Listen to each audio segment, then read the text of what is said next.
Okay, you guys, so let's get to the good stuff. Let's talk about the strategies you can actually implement to improve or optimize your sleep. And we are going to go over some multiple strategies, and we will dig deep on a few of them. And I'm hoping that out of all the things we talk about, you can point out the areas where you feel like you can improve. Obviously, you may not be able to do all of the sleep routines that I recommend or there's strategies, but you can adopt the ones that seem to make the most sense to you. Um, so let's talk about it. So, what are some sleep routine do's?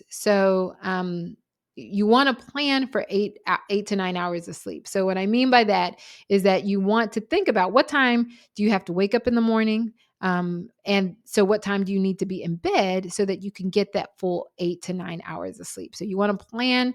If you don't plan, if you're not thinking about it, you're likely going to miss the mark. And then the second thing is to know your chronotype. We'll talk a little bit about chronotype, but I think it's actually quite interesting. It's really about what we're genetically predisposed to, what our preference in sleep timing is determined by our genetics. So I find this to be interesting. We'll talk about that in a second. And then having a consistent sleep and wake time. So once you know your chronotype, then you can start to say, okay, so this is my bedtime and this is my wake time. And the more consistent you can stay with that, your body will get used to that and you will get into a routine. Um, so you also want to try to go to bed before midnight. So in my other video, I showed what happens to your sleep when you go to sleep too late. But oftentimes what it does is it cheats your body of deep sleep. And deep sleep, again, is that time when your body is um, removing waste from the brain. And so, obviously, if you're not getting good deep sleep, you're going to be missing out on those benefits. So, you want to, and those benefits tend to be optimized between the hours of 10 and 2. So, if you go to bed after midnight, well, you've missed the peak time of when your body is able to get deep sleep and the benefits of deep sleep. So, you want to try to go to bed before midnight, even if you know your chronotype. And then you also want to think about how do you diminish light exposure. Again, I talked about the impact that light, specifically blue light, has on your melatonin. And so we want to create an environment, a sleep environment, where we limit the amount of blue light we're being exposed to. So you can do that with blue blocking bulbs. You can do that by changing the settings on your phone or on your screen. You can do that by blackout curtains or shades in your bedroom to keep the light out. Um, you can do that by using a night mask, a mask over your eyes to keep light out. I know for me, I'm extremely light sensitive. So even having a clock in my room disrupts me. So I have to really have complete darkness. In complete darkness, you want to be able to put your hands in front of your face and not be able to see it. That's how dark you want the room to be for it to really activate your melatonin. Aromatherapy has been shown to be very helpful. So specifically lavender and jasmine are really good aromatherapies to help relax you and get you in a state of sleep. Taking a hot bath, we talked about how taking that hot bath can lead to a drop in your temperature once you get out of that bath, which also helps you get into sleep. Keeping the room temperature below 70. So 68, 69, it tends to be a good range for most people. Again, that helps to drop that core temperature, which is necessary for you to get into sleep.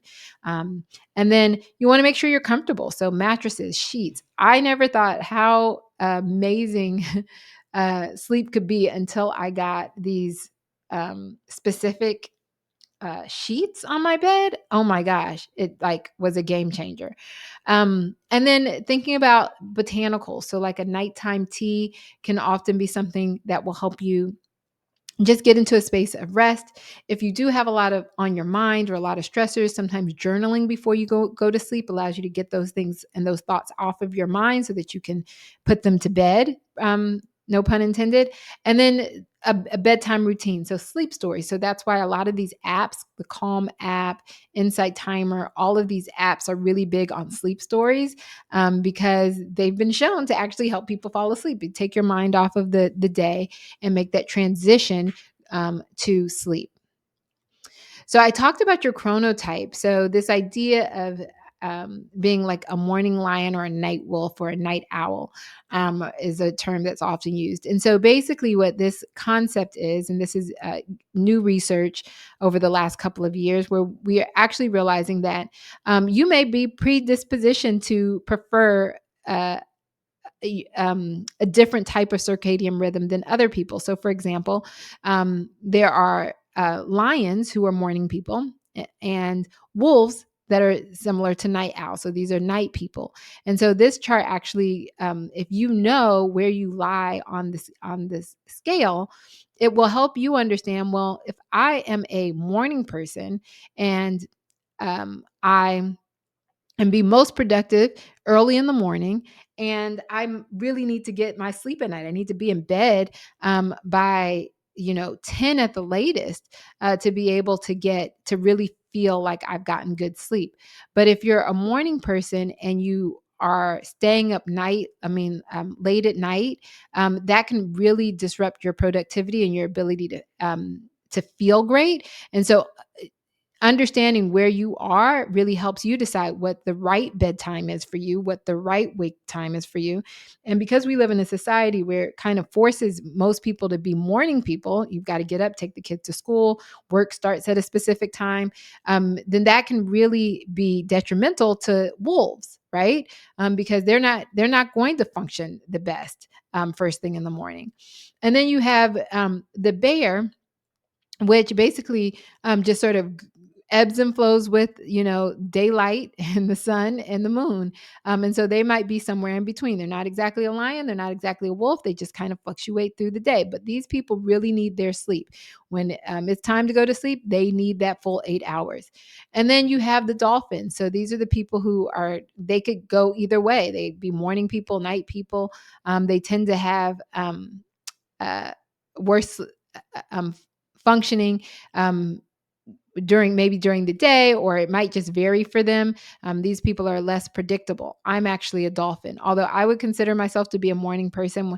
You can take a quiz at chronotype dash self test. The link is here. It's also going to be in the module, and it will let you know where on the spectrum you are. But I'm actually a dolphin. Um, but it's important for you to start by knowing where you are, because when we talk about setting a sleep routine, you got to set your sleep routine for the one that works best for you. So here are some sleep routine don'ts. All right. So you want to avoid late afternoon and evening naps. Obviously, if you take a nap too close to bedtime, you're not going to be sleepy.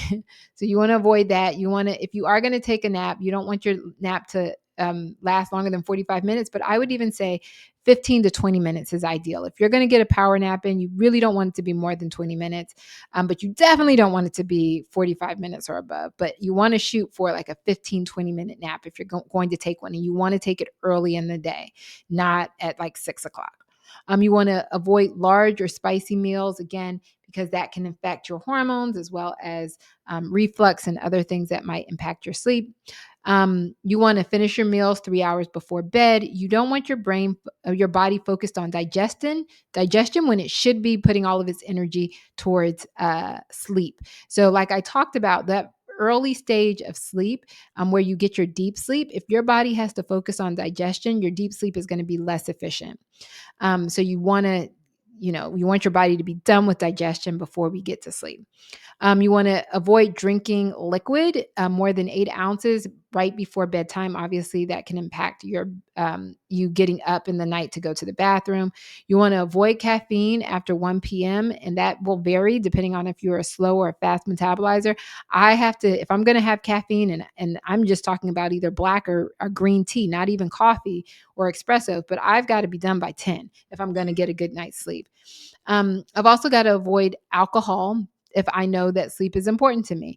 That doesn't mean you have to always avoid alcohol late at night, but the reality of the situation is it's going to impact your sleep. So you just need to know and be prepared for that. And then screen time, right? During bedtime or before bedtime. Again, those bright lights, that blue light exposure can really affect your quality of sleep. And then you want to avoid medications that interfere with sleep. So there are a number of them that can interfere with sleep, things like Sudafed, amphetamines. So you want to avoid taking those at night. So, what would a sample sleep routine look like? So, at 7 o'clock, if my bedtime is at 10 o'clock, so this is just assuming that my bedtime is 10 and my wake time is 6 a.m. But by 7 p.m., you want to make sure that you have your last meal. You're not snacking after that. You want to make sure that your nighttime lighting is that you institute nighttime lighting at dusk. So what that means is having some blue blocking bulbs and some lamps around your house. Even salt lamps would be great. If you want to move by candlelight, you can do that. But even thinking about, when you are if you have to get up in the middle of the night, that you are guided by blue blocking light as opposed to turning on like the overhead light or a really bright light. So you want to make sure that your house is equipped with lighting that can dim or limit blue light.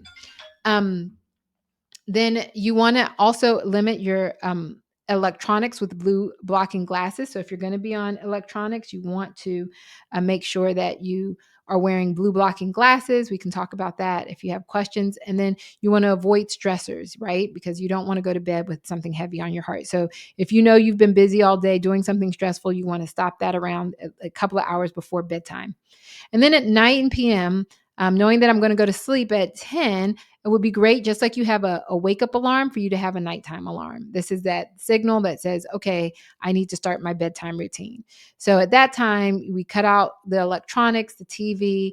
You might want to take a hot bath. You want to change the temperature in your room, get that down to like 68. Maybe pour you a glass of nighttime tea around 9 o'clock. So you're done with that at least 30 minutes before bedtime. So you're done with that by 9:30. You can set up your aromatherapy in your room. So, and you might want to do some reading or journaling, something to help you wind down, using a red light or using a blue blocking light. So when you're going to be reading or journaling, so that all a part of your routine. It's all a part of your household decor, your home night decor.